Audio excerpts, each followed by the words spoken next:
Okay, hi. This is David Roberts. I'm the senior staff writer at Grist.org for climate change and energy politics and related issues. I have on the phone with me Jim Manzi, who is a senior fellow at the Manhattan Institute, a technology entrepreneur, a blogger at a number of sites, including National Review and the American Scene, and a man who is probably sick of being called the reasonable conservative on the issue of climate change. Jim, how's it going today? It's going great. I'm in New York, where the temperature is about 10 billion degrees below zero right now. So I'm glad to be in a warm room. I know. Clearly, the whole thing's a hoax. Yeah, no, that wasn't meant actually to be a dig at global warming. I just was whining about the weather. Yes.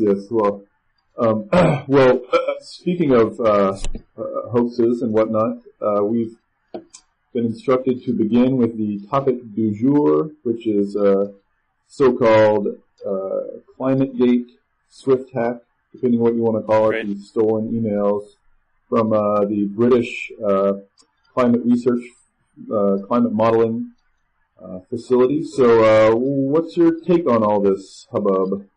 Well, I think it's mostly a lot of ado about not a whole lot. I think it's a smoking gun with at most very tiny traces of smoke. I've believed for a long time that one of the two big trouble areas in the scientific case for anthropogenic global warming is long-term temperature reconstruction, which is not to say that I think the science is not there's not a real risk derived from scientific knowledge from global warming, but this one part of the case has been a weak area for a long time. And I think what people are seeing right now is a combination of what it looks like inside the sausage factory of any kind of science, exacerbated by this particular topic, which is trying to figure out what temperatures were, hundreds to 1,000 or more years ago, being a scientific topic in which you can't run experiments to adjudicate debates. So they tend to go on and on. I think likely its only real long-term effect is it's a negative PR event for one side of the debate. But I don't know if you have a different take than that. That sounds reasonable to me. I think, one thing I'm not sure the public understands about it is that you're correct that this is one area of climate science where there are lots of extremely difficult technical issues, and it's probably sort of one of the shakier and more speculative lines of evidence, if you want to call it that, of many lines of evidence. But it's also this particular area of science and these particular scientists who are involved, the ones who are emailing back and forth. This particular area of science has also been the focus of skeptic attacks for a long, long time. So some of these very scientists who are emailing back and forth have kind of grudge matches against particular members of the skeptic community that go way, way back. So obviously that's not to excuse any shenanigans with data or any sort of refusal to show data or anything like that. But I do think it's helpful background information to know that these are not just scientists plucked at random from the scientific community. There's a lot of history to hit. Yeah, I agree, and I also don't think it's random, to extend your point, that this turned out to be an area where critics got a lot of traction, because I think critics have thrown a lot of spaghetti against the wall of the scientific case, and it's only stuck in a couple of areas at all. And I think the degree to which it's stuck here is driven by the fundamentals that I was trying to point out before of this being a scientific topic on which, in the end, we can't run an experiment and prove, what was the temperature in North America in 1120. In areas where you can do that, there have been tons of skeptical arguments. It's just they all get disproven by the scientific process. I mean, you just really can't dispute the point that carbon dioxide molecules redirect infrared radiation. I mean, you can if you just want to be alienated from the entire scientific enterprise. Oh, you can. Exactly. Oh, you can. I've qualified it carefully. You're right. And I've had these debates, with people on the other side of the right side of the aisle frequently. And the reason why I think the ghost has been all but given up by folks on those kinds of topics is you just really have to be a crank at a certain point to argue with certain findings. I think that is not true with what's really been reasonably valid criticisms of parts of the climate reconstruction case.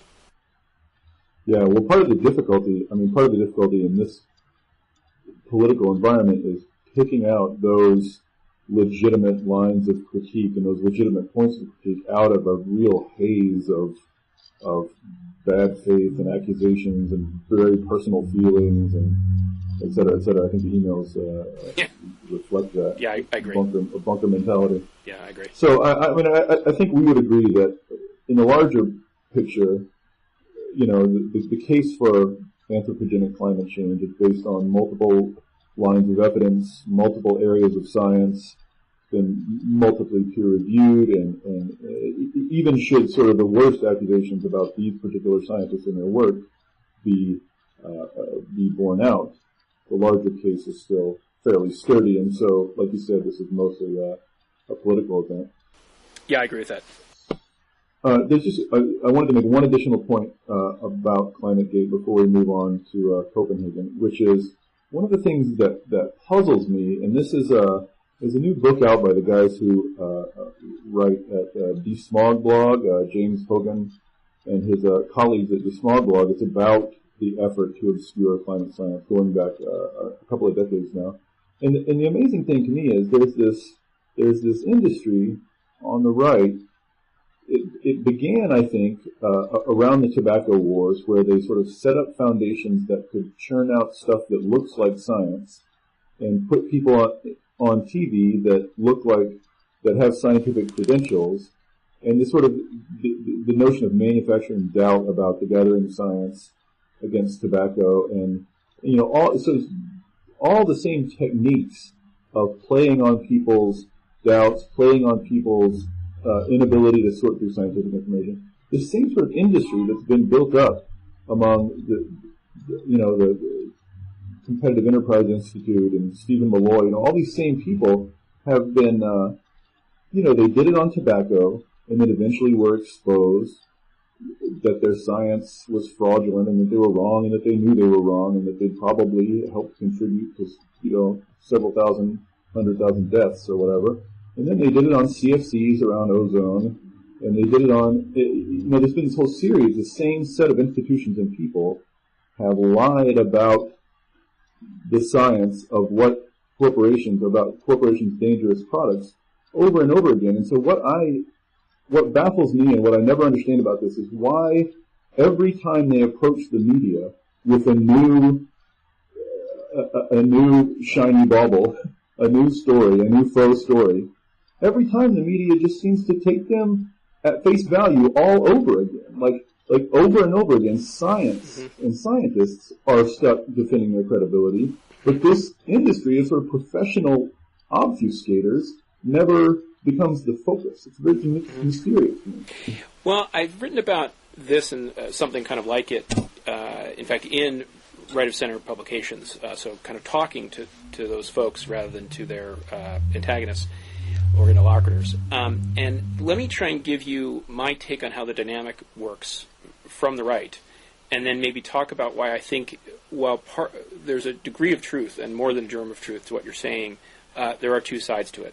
And so, to start with, I think the way the dynamic has worked, and it's been a real, not just kind of political error, which I think it has been, but an error in the attempt to find, what's true, by those on the right, which has repeatedly happened, which is there will be an argument made in the public sphere that scientific finding X implies political action or moral or ethical conclusion Y. The fact that we, by putting more carbon dioxide molecules in the atmosphere, we drive temperature up, implies we need a global regime of a carbon tax. Accepting, the modern synthesis of evolutionary biology implies being an atheist, right? And people on the right routinely have gotten in the habit of saying, I don't like conclusion Y, so I will attack the underlying scientific finding X, instead of the much more logical and sensible line of attack, which is challenging whether X really implies Y, right?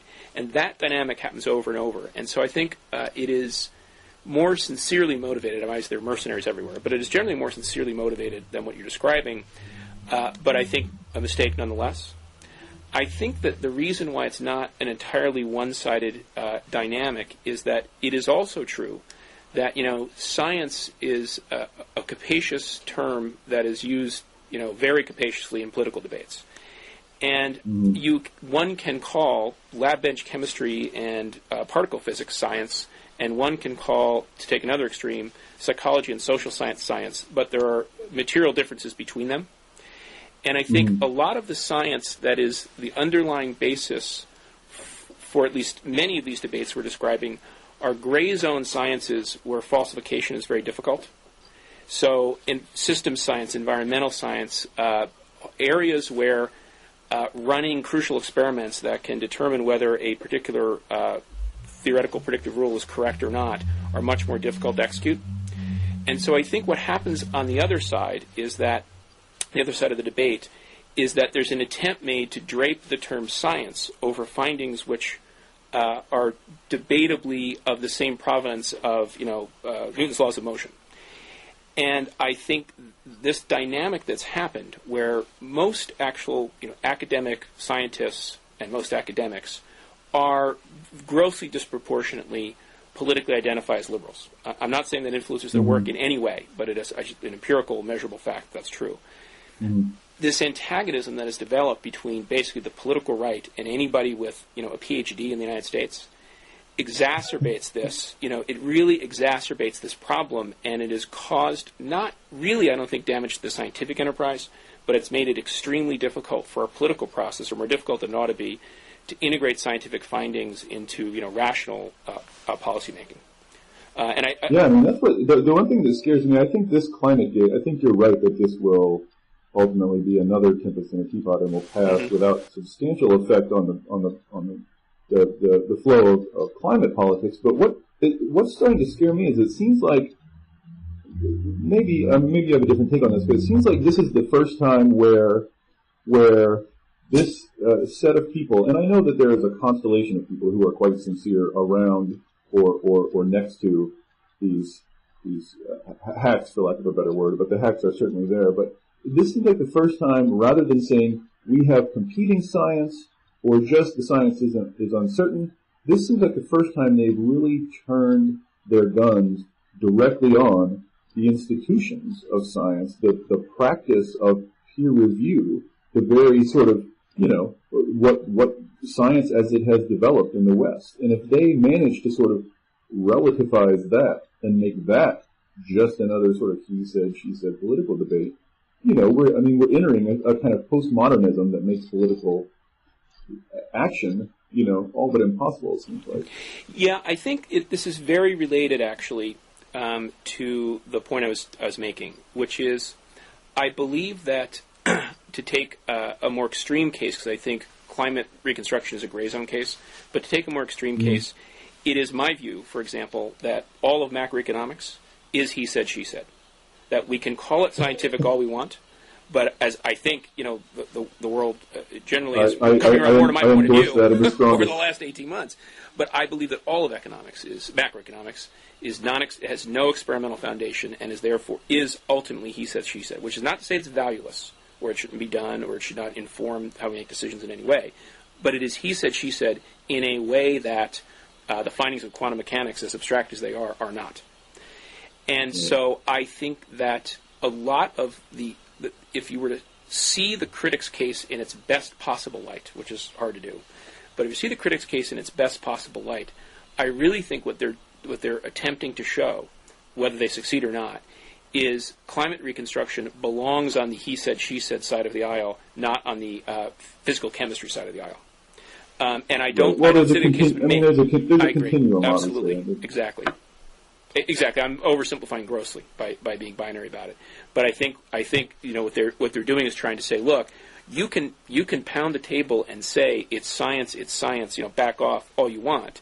But if we actually look at the practices you're following and the evidence you have, this is the argument the critics are making. It is not science in the way that word is used in common parlance. And I think that it is climate reconstruction, again, unlike the physics of how CO2 interacts with radiation, there's a case to be made there that's not trivial. Right, and let's not forget all the empirical evidence from the field also supporting climate change. Yeah, exactly. To re-emphasize your point, even if I made this exact point in one of the only blog posts I've done in the last few months, even if accept everything the critics are saying is true, it doesn't lead to the conclusion that this is the climate science is all a hoax and global warming is a hoax. It just is about one line of evidence. Okay, well let's move on then. The other big story happening in the climate world, obviously, is the COP15 climate talks going on in Copenhagen. Yep. Every NGO and journalist on the planet seemingly has crammed their way into Copenhagen, and negotiations are underway. I feel like, having watched a lot of the flurry of news, one theme that emerges over and over again is this tension, which has been long-standing, but is once again now kind of boiling over, this tension between developing countries and developed countries, and even to some degree among developing countries. We can get into that later, but I just want to, rather than getting into the details of the back and forth in Copenhagen right now, I just want to back up and ask a more sort of philosophical question almost, which is, what's your take on the basic proposition that Western countries, by virtue of the fact that they have contributed the bulk of the CO2 that's now in the atmosphere, I think it's something like 75% historically, have a unique responsibility to do more and to pay more because they have effectively run up a debt? That's a strain of thinking that runs in and out of Copenhagen. I just wonder what your take on that is. Well, I think that, again, there's an element of truth to it, but I think it is really oversimplified and artificial. And the reason I say that in the most simple terms is this, that it is correct, I think, to say that the product of the sudden change in economic circumstances that happened in first Northwestern Europe and then its offshoots and is now spreading to the rest of the world created many global effects. One of them was it pumped a lot of CO2 into the atmosphere. Another was figuring out how power turbines work and that you can use penicillin to cure diseases and how democracy can work at scale and so on. And along with all the CO2 we put in the atmosphere, inevitably knowledge of that kind, as examples, leaked. And so to choose one external effect called CO2 and say we're going to attempt to track this across borders over the last 200 years and add up in an accounting sense a debt owed by the people who emitted the CO2 to the people who are feeling its effects, I think is entirely artificial and arbitrary. If what you want to say is, I want to add up all of the positive and negative effects that any country has ever had on any other country for the last 200 years and tote them up in total, and start moving money across borders to reflect that, you would have an intellectually consistent argument. But I think it illustrates how totally artificial and unrealistic it would be to do something like that. And in my view, if you isolated only one of those effects, it's totally morally unsupported. That's. I guess I have a trouble arguing with that. I know this is a real article of faith among the kind of young campaigners who are in Copenhagen and among developing countries, but I'm not sure it's the most morally or philosophically defensible position. I think there are other ways to justify the same outcomes. Interestingly, today or yesterday at Copenhagen, Todd Stern, the lead U.S. negotiator, explicitly rejected that notion. He explicitly rejected the notion that the U.S. has a debt to pay. He was what I think is more sensible, just saying, focus on the math. We can see how much CO2 there is, where it's currently coming from, and who has to trim theirs back to get where we need to go, and let's focus on that. Mm-hmm. But, these are such charged negotiations that I feel like a lot of people feel like having a moral cudgel is helpful. Yeah, my take on it is that if you think it through, I don't think it's a compelling argument. It doesn't mean it won't be effective in some way, politically in some context, but I am unpersuaded by that argument. Well, I know you're a skeptic about the entire process of trying to forge a multilateral treaty. What's your why do you think what's going on in Copenhagen is the wrong way to go about it? Well, I guess if one were to think about it from, I guess, a global perspective to start with, I think the fundamental problem with arguments for using coercive power of government to force rapid reduction in emissions of greenhouse gases, whether that's through a carbon tax or cap and trade or regulatory apparatus or anything else, is that I don't think the numbers go around at all. And I think if we take the UN IPCC, which, as you well know, is the UN body that is the several thousand scientists who won the Nobel Prize and produce roughly every 5 years the major reports that integrate our technical knowledge on the subject, I think a direct reading of those reports makes it clear. Basically, under a reasonable set of assumptions for world economic and population growth, we should, according to the IPCC, expect the world to get a little less than 3 degrees centigrade hotter over the next century. Second, according to the UN IPCC, getting about 4 degrees centigrade hotter should cost the world something like 3% of GDP.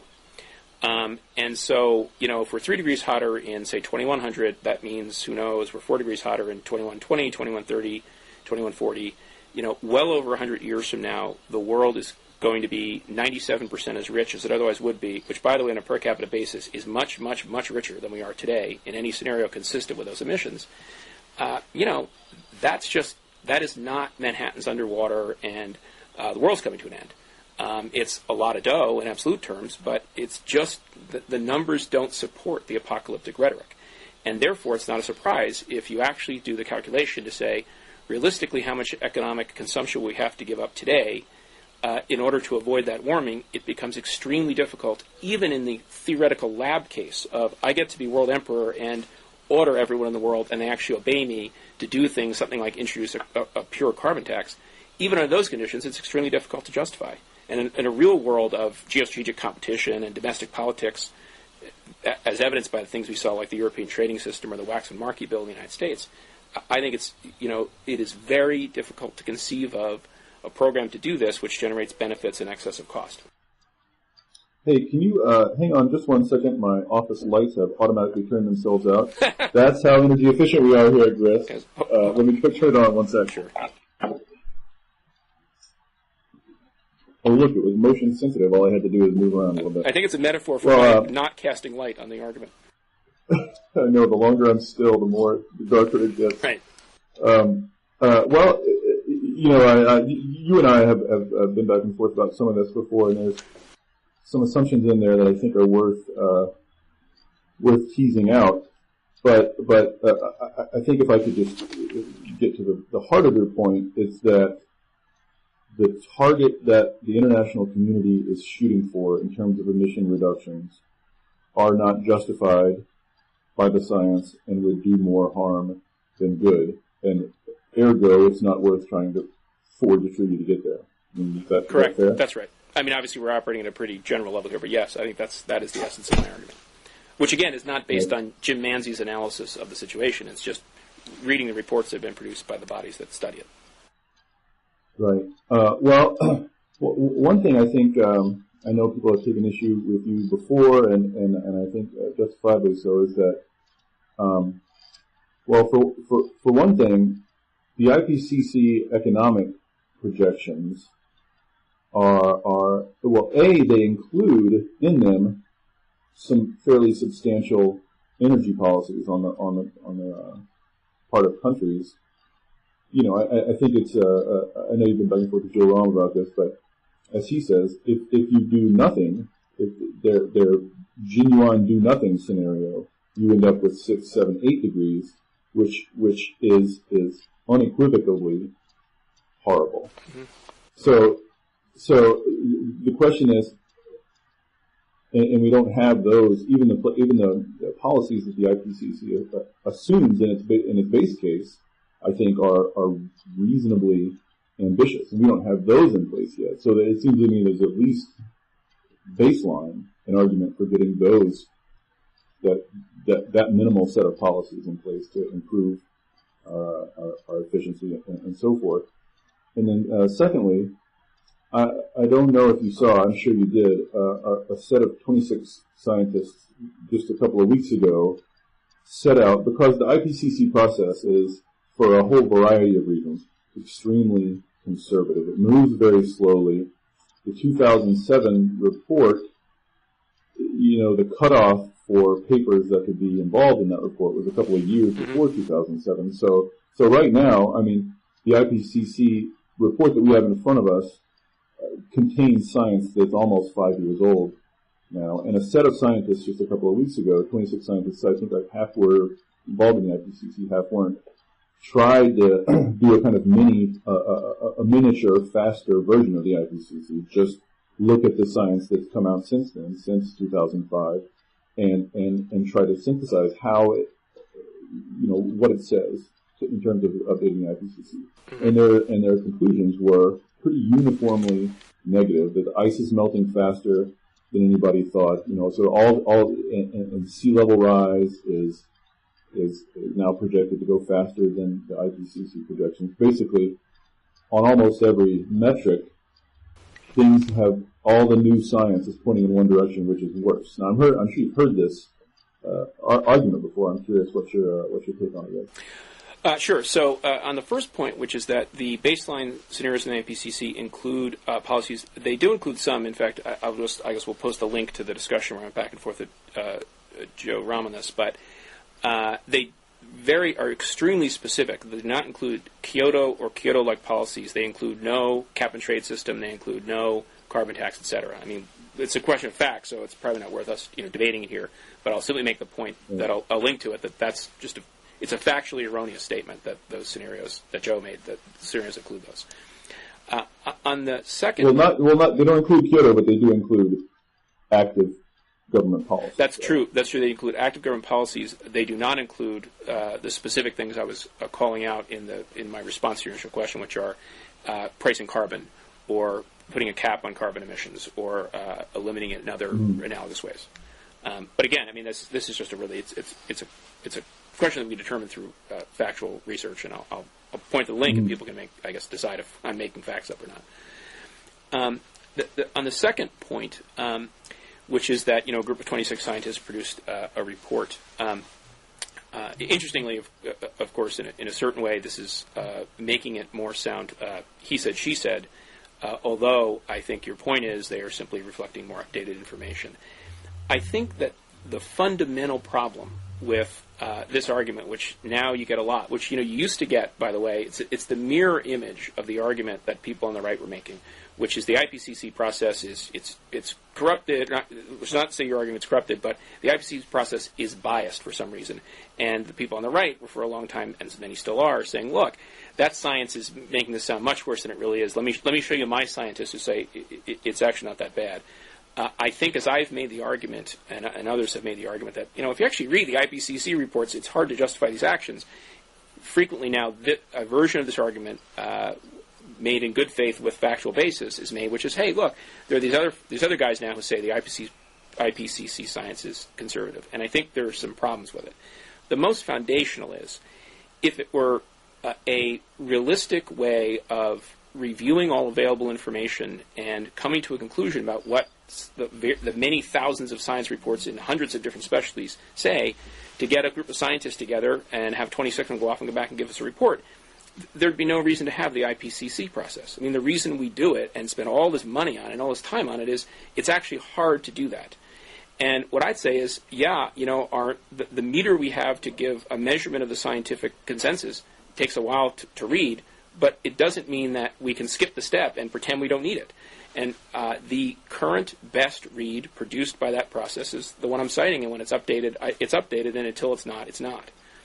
And I think further that this argument that, look, all the indicators are going the wrong way, ice flow's going this way, and so on, is a really tough one to make when temperatures haven't been going up for 10 years, right? Now, you and I assume, certainly I believe, and I assume you believe, that the argument that this means global warming has stopped is sort of silly. There's a lot of noise around trend, and what we're seeing is noise. But, what's good for the goose is good for the gander. I mean, that applies to indicators that tend to be running above trend, too, right? You can, I think, argue that ice flow is going hot, and therefore that means our science is conservative. But when temperature goes cool, that's just noise. I think that much noise around trend is one of many indications for why we need a big process to sort through the information and why we need the IPCC. Fair enough. I do want to clarify that I don't think it's right that maybe the green critique of IPCC is the mirror image of the rights. In that I don't think anybody. Well, I want to say anybody. I don't think I don't mean to impeach the IPCC credibility in any way. I think the process is conservative for good reasons. Some of which you cite, which is that you want to get information that is absolutely as bulletproof as possible. And so sort of the nature of that process is eliminating a lot of stuff that's slightly more speculative. And also, it's conservative for political reasons in that and for reasons of human nature, you have to get a very large number of people with presumably a fairly wide range of views about specific things, all to sign off, and then you have to get a very large number of politicians to sign off. So that kind of process is going to, by virtue of the way it's set up, produce fairly conservative, small c conservative conclusions. So that I think there's a legitimate debate to be had, and it is starting to crop up about, even if you respect that process and acknowledge its worth and its value, whether it is sufficient now to produce the information we need to be making choices on the time scale that we think we need to be making them. Because the next report isn't going to come out, I think, until 2011 or 2012 or something like that, and that's... Yep. Or is it even later? I forget. It should be, if it's 5 years, yeah, that's when it should be. I accept the nuance of that difference as being both a correct nuance and a non-trivial one. I think that at the level of abstraction, however, of when the outcome of the IPCC reports seems to argue for action, those who oppose action disproportionately look inside the black box and for some reason find rationales for why really this is too aggressive and it's the opposite of small c conservative, and those who find that they want more action than seems to be implied by the IPCC process look inside the black box. They find incentives and rationales for why it's the reverse. I'm not saying either of those critiques is right or wrong. I'm simply kind of noting that it's a striking and kind of amusing irony.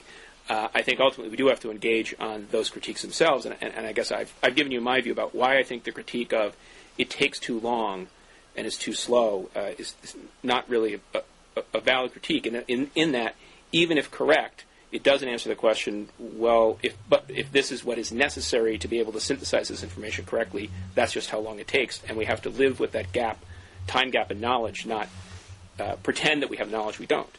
I think the other critique you just made, which is also a really useful one, is about the incentives and bias that will tend to make it conservative. But I think that the problem there is, empirically, if you look at like the most basic scientific scaling parameter that comes out of this, which is climate sensitivity, which is, as you know, how much temperature will increase if you double atmospheric concentration of CO2. If you look, you saw the recent report on that as well, right? I did, and there were lots of recent reports. If you go back to Joe was talking about a recent report 2 years ago that now it looks like it's twice what we thought it was. The standard estimate from the current IPCC report, just to give people a sense of it, is doubling CO2 makes temperature go up about 3 degrees, plus or minus 1.5 degrees. And what's fascinating is that if you go all the way back to Arrhenius, who's the guy who first discovered this, postulated this effect over 100 years ago, he estimated not 3 degrees, about 5 degrees. And estimates that have been done in individual reports have bounced around between 0 and 10 degrees constantly for the last 100 years. But when really good groups get together and say, okay, what do we think the estimate is? The first one I'm aware of was in 1979, which is the Charney Commission, which said we think it's about 3 degrees, plus or minus 1.5 degrees. And then there have been 4 IPCC reports over 20 years, and every one keeps coming back at, it's about 3 degrees, plus or minus 1.5 degrees. It's still where we are. So I think it's really misleading it's an easy conceptual trap to fall into, to say I've got a data point which reads high or reads low, and I'm going to believe that I've seen now deviation, and this is now the best available information. When the fact is there's immense noise in reading this science just as there is in the underlying data.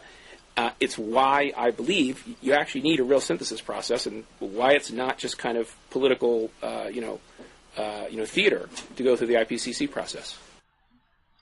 Well, what do you make of the new physical evidence that seems to show adverse effects happening more substantially and sooner than predicted by the IPCC or projected by the IPCC? I'm with you. I'm not competent to judge it. Right? I'm not competent to integrate that and draw conclusions that we need to update scientific consensus. And I don't think anybody is, actually. I don't think Isaac Newton is not, as an individual, competent to do that. I think we need a real process to integrate it. And I've made the point that I think the most fundamental indicator of global warming, which is warming, actually is not above trend. It's way below trend right now. So I think it's hard to argue that we've got, all the indicators are pointing one way. I think at least the most basic ones pointing the other way.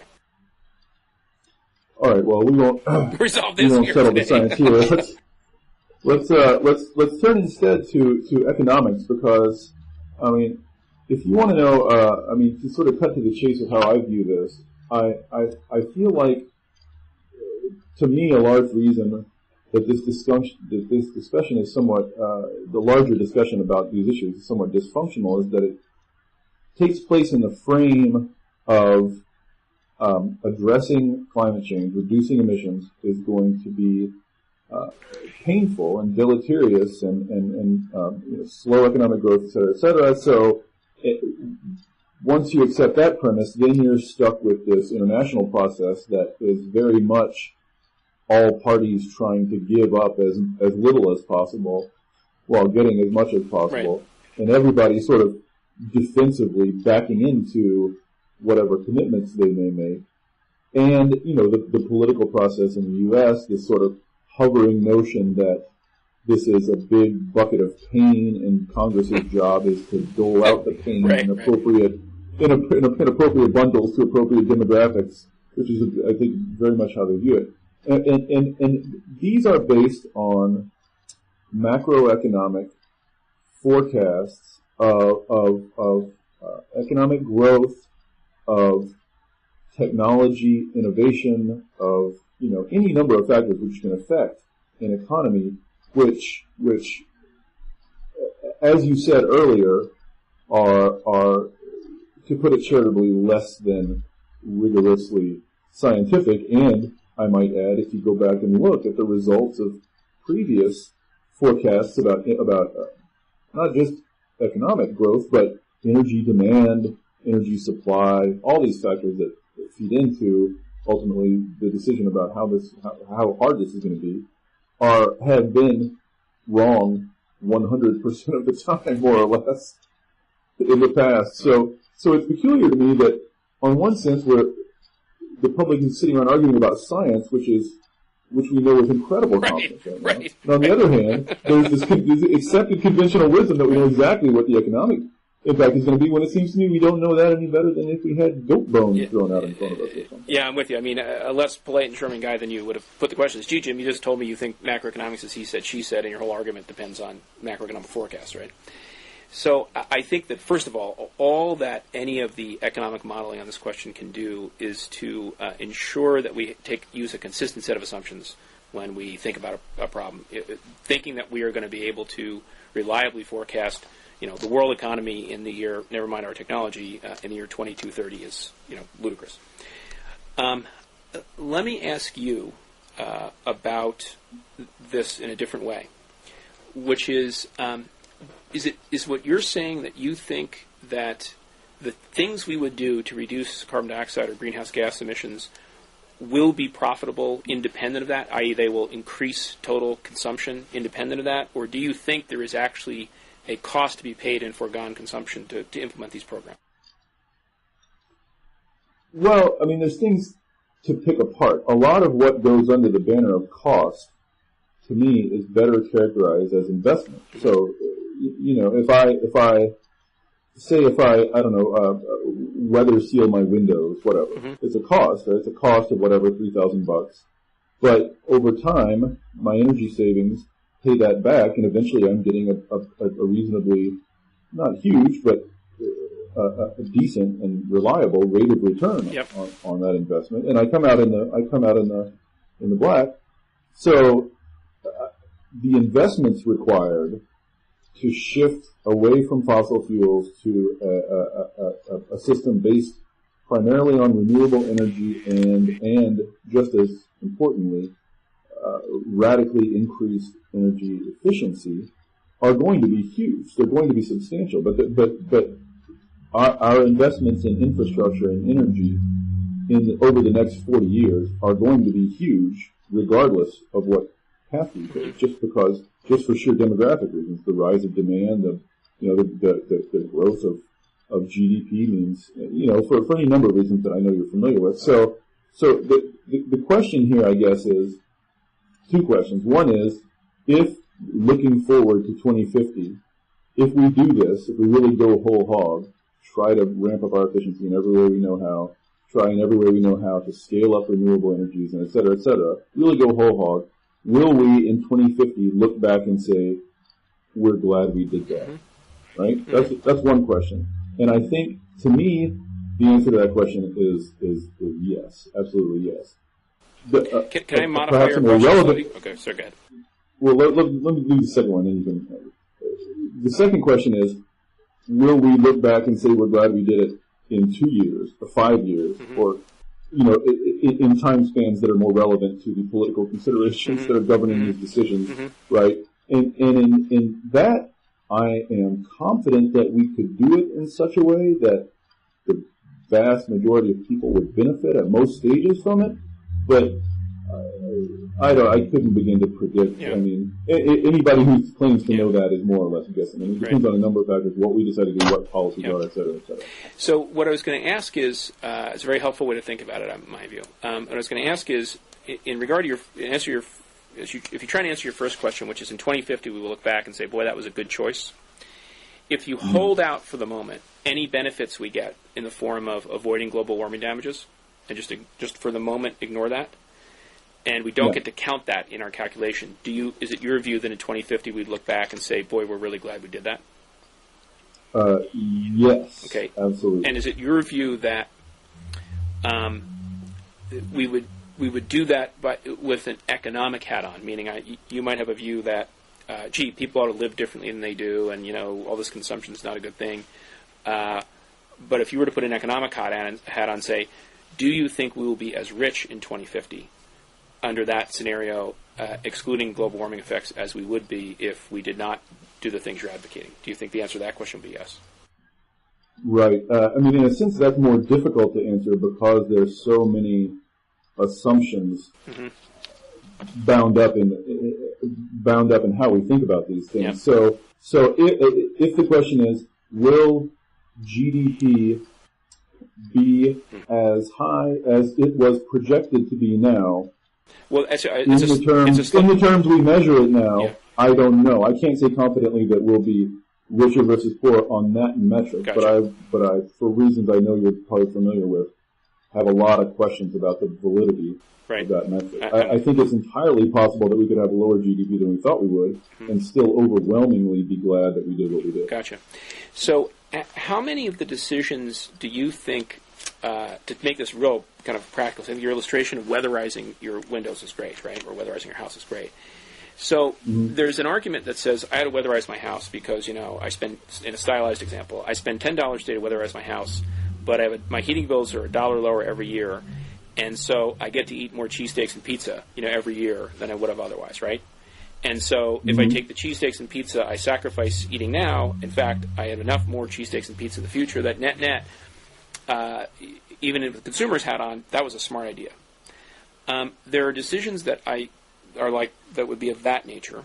Then I guess there might be decisions that would be of that nature, but I can't do them as one company or one person. I need to have a law change because there's some kind of collective action problem.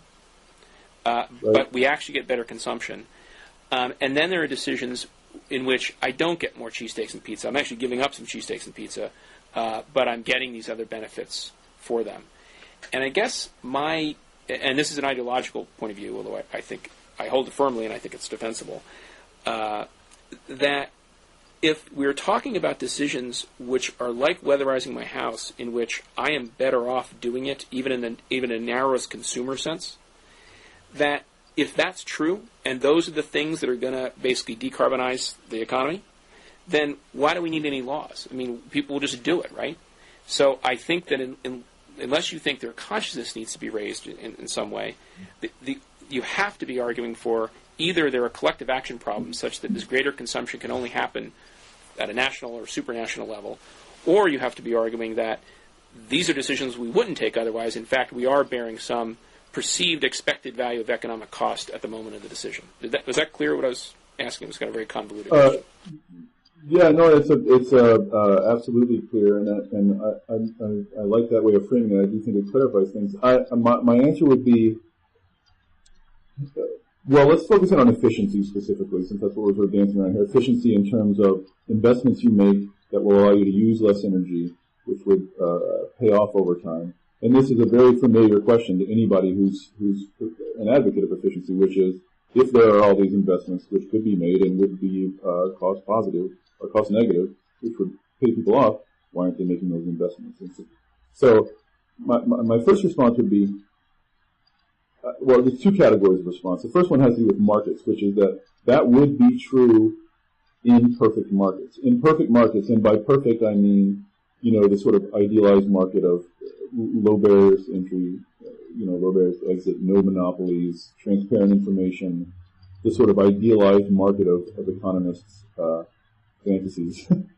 I do think in that situation, a great deal more of these investments would be being made. But if you really go and look at the market or the markets, multiple markets involved in energy efficiency, they're ridden with market failures, as economists call them. Some of them are lots of them are well understood. Overcoming them is not as well understood. But misaligned incentives and all sorts of blockages in our information flows. And just take as an example the U.S. utility industry. Half of it is regulated, half of it isn't. These are the primary instruments of dispersing electricity, which is going to be much more important relative to liquid fuels. I think going forward, electricity is the big game. These are the primary instruments for creating and distributing electricity in the U.S., and they are the farthest thing possible from market actors. For a regulated utility, your skill is not competing with other people who are trying to do it. Your skill is how to massage the regulators who govern your. You know what I mean? So that's a very big glaring example. But all the way down the line, there are market failures. So let's dive correcting those, making those markets more perfect, I think, is a perfectly legitimate goal for public policy. Right, exactly. So I think utilities are sort of poster child A1 for political markets, right? But I think that if one accepts the premise that in an imperfect way, but better than any available alternative kind of way, that markets should allow people to make decisions like weatherizing their house, then if these are the kinds of decisions that would decarbonize, I think one would naturally argue not to go in and monkey around with the regulations as a strategy in the utility industry, but to deregulate it, right? That if you accept I would sign on that dotted line. Although I think I might be somewhat of an outcast among. I really don't know what the aggregate opinion among environmentalists of that is, but I would be for deregulation. So if we say I was going to presume something. I should ask a question. Let's say we got to the magic economist perfect world, but we got to the kind of deregulation that we've had in airlines and other industries. And we undid some of these blockages, a lot of them, to markets, so that people really could, if they chose to, they would be able to do things like that are the moral equivalent of weatherizing their house. Is it your view that at that point, markets would drive us to the right answer in terms of decarbonizing, or that there needs to be coercive intervention to change what to put our thumb on the scale one way or another in that decision, in those set of decisions, to get to the answer we need? My instinct is to say that if to put it as I forget who, this is a famous quote, but I can't remember who did it, but if the markets hold the ecological truth, that is, if to the extent possible, given our limited information or whatever, we incorporated externalities into market prices and rationalized markets and removed informational barriers and et cetera, all these things you would want to do, which is obviously in itself kind of an idealized, I mean, obviously you're never going to get to a perfect market, but to the extent we move in that direction, yes, I think the economy would decarbonize itself. I do think I do think if the true costs of fossil fuels were reflected in their market prices, we would already be well along the road, and being well along the road, it wouldn't look as expensive to us as it looks now, because we would, you know what I mean? Like we would have gone up a much more gentle slope, but we would have started a long time ago. But for various reasons, fossil fuels have, economic and political reasons, have sort of, grabbed their place in the market and hold it in ways that are as much political as they are economic. So in a sense, at this point, a little bit of blunt force is required. But I do think, yes, to be more concise, yes, in a perfect market, decarbonization would happen naturally. You know, I think that we've really reached, in my view, a good point here, because I think that there's a huge open question, right? Which is, pardon me, I'm at the end of a whole bunch of long meetings, so I'm starting to cough. I think there is a huge point here, which is, the way I'd put it is, gee, Jim, yeah, markets work great as long as we don't ignore the fact that we are consuming a non-renewable resource called air we can breathe every time we pump out some CO2, and therefore we have a fake market which doesn't reflect that cost. And I think that there's a question which I don't think can be answered, which is, Hayek talked about this, the great libertarian philosopher and economist, F.A. Hayek, said it is an assumption, I'm paraphrasing here, it is an assumption of libertarian economics that resources are infinite.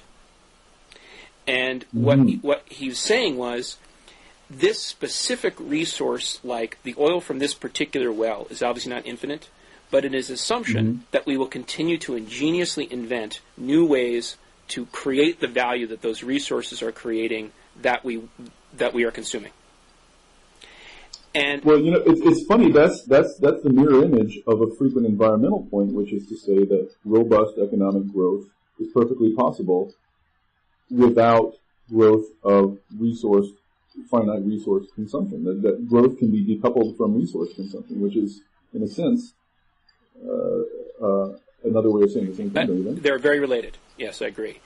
And so I agree with that. And I think that a lot of this, when you really take an open mind to it and you try and address the facts, you do come down to this question of unprovable visions or worldviews. And I think that there's a good faith area of disagreement, and not resolvable in the ways I can think of, anyway, by fact, which is, do we believe that we will be able to create new economic value of resources as we consume resources, or is there just, the glass is full of a certain amount of stuff, and when it's gone, it's gone? And I don't know if a good answer to that question. I do think that it creates a natural limiting boundary on libertarian economics. I say this as a libertarian, that as a a small L libertarian, that it is important for us to try and think about, are we going to hit some stopping condition? However, I think the flip side of that is, it is extremely difficult for us to predict when that's going to happen. As much as we think we can predict we're going to, when peak oil is going to be, when we're going to put too much CO2 in the atmosphere and its impact, and so on. But the flip side of it is, we need to be extremely humble about our ability to forecast when and if that's going to happen. And I think this is not a question that sort of gets answered and you're done and then you have an answer. It requires sensitivity about both constantly probing for that weakness, that problem, but being extremely skeptical about our belief to know when we're getting close to it. Well, I mean, I do think a good point libertarians have is that if you're looking to determine things like that, you're much better off letting, several million aggregate intellects loose on it than you are sitting in a room and trying to figure it out. So in a sense, I think markets are good at figuring stuff like that out in the aggregate, with the very, very important proviso that they are that way in perfect conditions. And to the extent they fall short of perfect conditions, they also fall short of that sort of collective intelligence function that they serve. So I also want us to be sensitive of the ways that markets are distorted and blocked, and the ways that those distortions and blockages might be obscuring information about resources running out. I wanted to get to the other half of my answer before, though, because I do think it feeds back in here. So there's market failures on the one hand, but then there are also what wave around and get my light turned on again. There's also what economists who study efficiency call behavioral failures, which is econo speak, I think, for human nature. Right. The failure of human beings to behave like economists think they ought to. Right. And so this is something I've been very, very keenly interested in lately, and want to pursue more. But understanding our natural human cognitive weaknesses in irrationalities and our instincts and all these sort of ways that the human animal behaves and reacts, and the sort of behavioral tics we have and behavioral routines we have, some of those also serve to obscure. For instance, if we were much better at making long-term decisions, which we're notoriously not, I again think if we were better at that, we would have started decarbonizing a long time ago. Again, I think to the extent that human beings had something more like perfect rationality, they would have started decarbonizing a long time ago. So the question is, and this gets very sticky for a libertarian, and when it comes to social issues, I think I would even describe myself as a libertarian, so it's a little sticky for me too, but the question is, to the extent you can come to understand those human behavioral features, and I think, it's not a hard science, but I think there's a lot of very good experimental data and a lot of good information available. Can you tweak policies and tweak markets to try to get those features of human behavior working for you instead of against you? Because right now a lot of them work against conservation, a lot of them work against sensible investments, a lot of them, for obvious reasons. So the intriguing part of this is that some of these interventions you could do can have a pretty substantial effect with no cost. They're cost-free. So, for instance, if you put on people's utility bills, include the information, here is the average amount of energy that your neighbors use, and you use X amount less or X amount more. If you give people that information, you get like an almost instant 5% decrease in energy use. And that's no additional cost, no additional coercive intervention.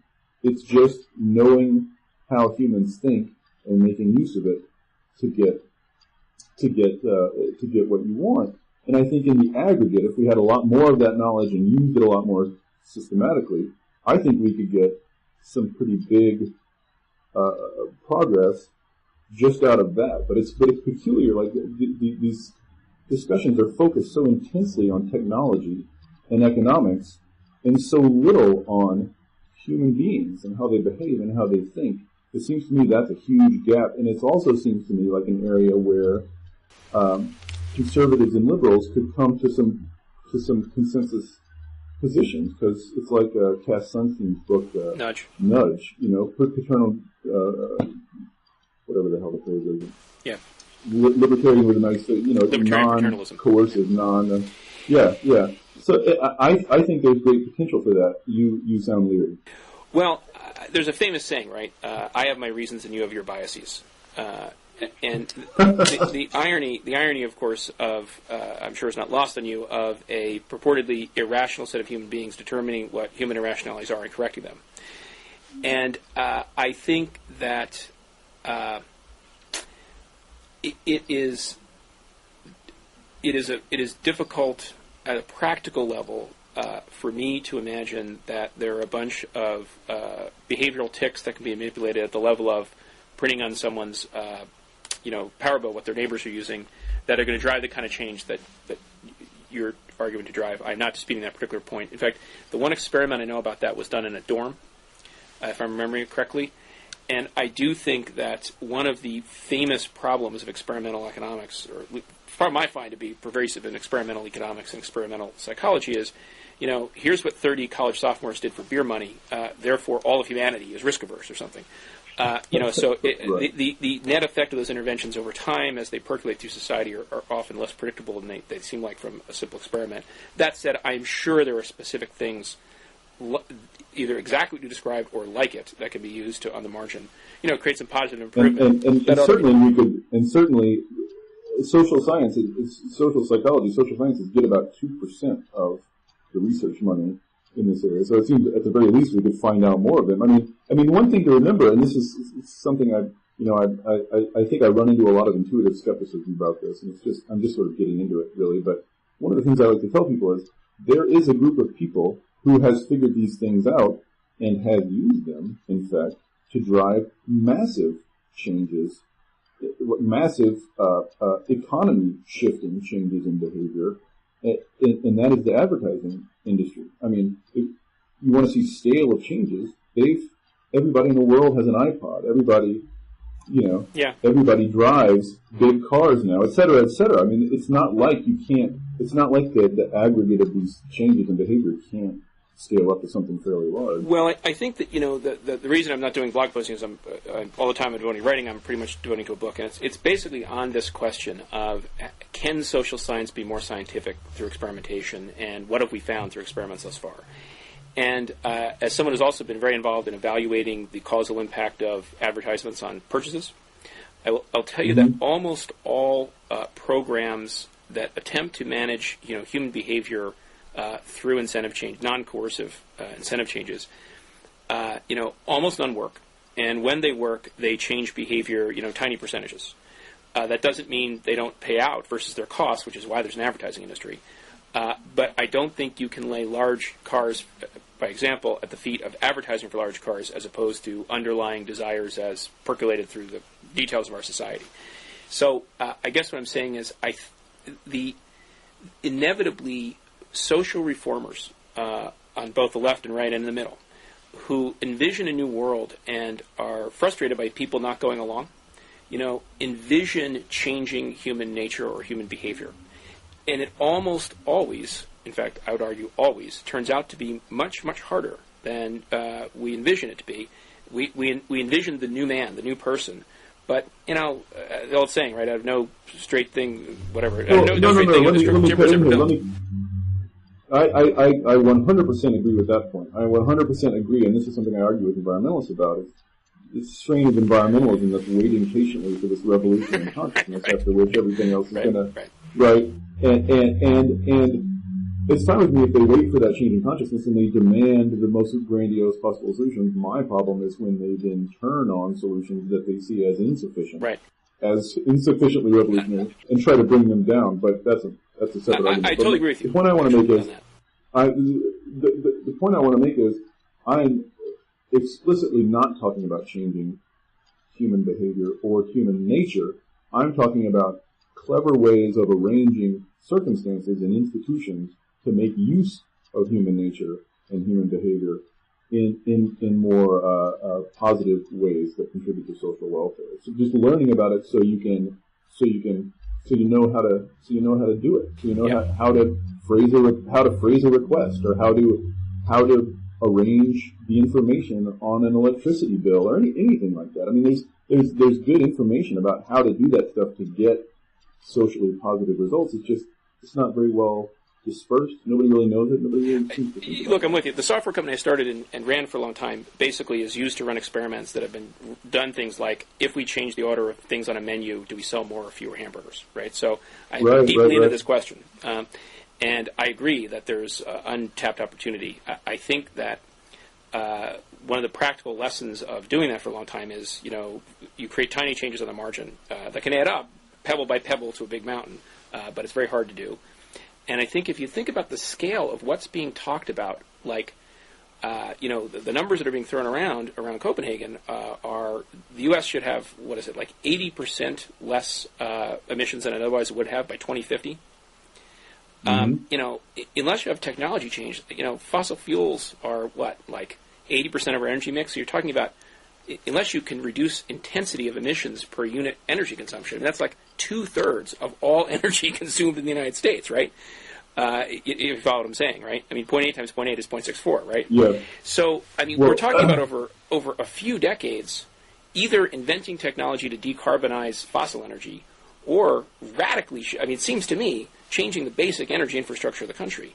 And I'm not saying that's impossible to do, but I think to achieve anything like that is, you have to, I can't imagine, maybe it's my failure of imagination, accomplishing that in 41 years in the absence of pretty heavy coercion. Yeah. I guess my response would be, I think I probably agree with you that there's an overemphasis, domestically and internationally, on targets, on these sort of grandiose statements of purpose, which, when unconnected to any sort of concrete policies, are almost entirely sort of affective and positional and theatrical. I agree. I'm not saying there's no value to that stuff, but I would like to see a much heavier emphasis on small bore but real policies starting to be implemented on the ground. And ultimately, I think, can we get this by 2050? Nobody has any idea at all. So I think the thing to do, less than sort of say, here's our scientific plotting out of steps that will achieve this, because nobody knows. Like, just as you say, it's hard to predict the outcome of attempts to tweak, people's behavior. The same is true for economic policy, technology policy. I mean, ultimately, it's very hard to predict the future, right? I mean, exactly. So it seems to me that the thing to do, the turn we need to make, is to really decide, as a country, we see where we want to go, and everybody, from federal policymakers right on down to business owners, right on down to homeowners, needs to just start thinking, well, what can I do to get a little bit closer there? And I feel like once more people are invested in this effort and start seeing real things happening, start seeing real things changing around them, there's going to be a bandwagon effect. There's going to be innovation that we can't possibly predict now. And I think in principle shifts that big are possible, but the thing to do is not try to prove one way or the other whether it's possible, which is a lot of people waste a lot of time on these days. Right. But instead, it's just decide. It's like how we make decisions whether to go to war or not. You never see this sort of nickel and diming economic projections. People try to decide, is this in the national interest to do it? And then, secondly, they decide, well, can we do it? And then, third, if at all, which is rarely, they decide, well, can we pay for it? Is it deficit neutral, right? I mean, that question never comes up. So, to me, it seems much more like that kind of thing. Like, let's just decide and find out whether we can do it. Right. Well, I really agree strongly with one thing you said, and I don't agree precisely with the other part. So the thing I agree with is, I do think this emphasis on stating these long-term targets is it's mostly theatrics, as you say. In fact, one of the things I've been impressed by the Obama administration and the U.S. government in general, actually, and the British government to the extent I've seen it up close, is they're surprisingly uncynical about this, right? It seems to me if you were a true cynic, what you would do is simply declare a long-term target, right? You say, yeah, okay, great, we have a target. We're gonna take 80% out by 2050, and you're out of office and probably dead by then. You can't possibly be held accountable to it. You don't really have to do anything, and you get all these plaudits. So, as someone who has pointed out many of the inevitable problems in a democracy that lead to carbon taxes and cap and trade not really working out the way they, in theory, are supposed to, I think our political culture is impressive in that it is actually trying to speak honestly about this in a way that I think most national political cultures don't. I mean, I think most of what we're seeing on the world stage is pure cynicism. And so, I agree that, focusing on, well, let's do things that are practical and actually accomplish something is really the right way to focus. The part that and then I think the conversation in 5 years one way or the other, is going to look a lot different. Well, that's true, but I think that, the second part of what you said, which is related to what you just said, is you said, I think we just need to decide. And I think the problem is just deciding, like in your analogy, the way we go to war, means one of two things. I think just deciding means the government decides and coerces people through taxes or other forms, or you have the consciousness-raising exercise. I mean, I think you continue to butt into this problem of people aren't making this decision naturally. And you have to either change the way they make decisions or force them to change. And I think what about persuasion? Fair enough. Yeah, that's consciousness raising. That's what I mean by consciousness raising. But I think one would need to persuade people to value things differently. In other words, it's not just you're not aware of this fact that if you know it, with your current decision calculus will lead you to behave differently. I think it is you have to prefer this kind of way of living, and I'm speaking super abstractly here, to that kind of way of living, to get the kind of scale of change we're talking about. And I think that in the end, that's the rock one keeps coming up crashing. Well, this is I think that's valid, and this is the reason that I've come back to this focus on getting things actually started, which is that I don't think, and this also gets back to my point about understanding human nature and human cognition and behavior. I don't think people really have a decision calculus, to be honest. I mean, I think the vast majority of decisions we make, are made based on factors that we are never aware of. I couldn't agree more with that. Decision calculus I was using in a rough sense, but I totally agree with you, by the way. We mostly post-justify the rationality of our decisions.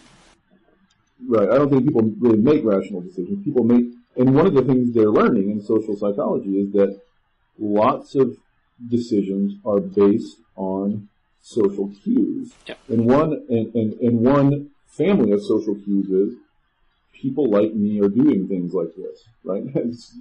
And that's immensely powerful. So the more you make things real, the more actual people on the ground are doing things visible to other people on the ground, that's what's going to create the shift in behavior. And the shift in consciousness, this is another thing I argue with my fellow environmentalists about. The shift in consciousness shifts in consciousness always come after shifts in behavior, not before. It's your behavior that shapes your consciousness, not the other way around. So just get people to start doing different things, and the change in consciousness will come after that. But the focus, the overwhelming focus should be on get things happening. Well, that's the virtue of practicality. I mean, I think maybe a place to end is a point of agreement here, which is to sort of be a practical example. I think if you could run a bunch of randomized control trials and demonstrate that by putting something different on people's bill about what their neighbors are consuming, we can drive electricity consumption in the United States down 5%. You'd be looking at the biggest booster in the world doing that. It just for 10,000 reasons would be real smart. I'm only expressing skepticism about can you really get to where you want to go through those kinds of mechanisms. But what I'd say is, go to it, right? I mean, if we can go out and start doing stuff like that, right. Boy, would that be great. That would be the best possible answer to all this. Yeah, I mean, I think the core of what I'm trying to say is that action begets action. Yeah. Action feeds on itself. So can we get there with that? No, but can we get farther than that based on that? Yes. And then I think what you get is sort of you get over time, cumulatively, much bigger changes than you ever would have thought predictably starting early on. That's my hope. That's what happened in, it's what happened in cell phones being distributed. I mean, it's happened before that much bigger changes than we expected came from factors that we couldn't have predicted. But we're agreeing on something, so that's a good thing. Also, we're over time. Yeah, right. I'm sure we could talk forever. But I'm sure all three people still listening would be really fascinated. Exactly. You all get a cookie. The three remaining blog watchers. All right. Well, it's been a pleasure. You too. This has been great. I look forward to talking again soon. Okay. Bye now. Thanks. Bye.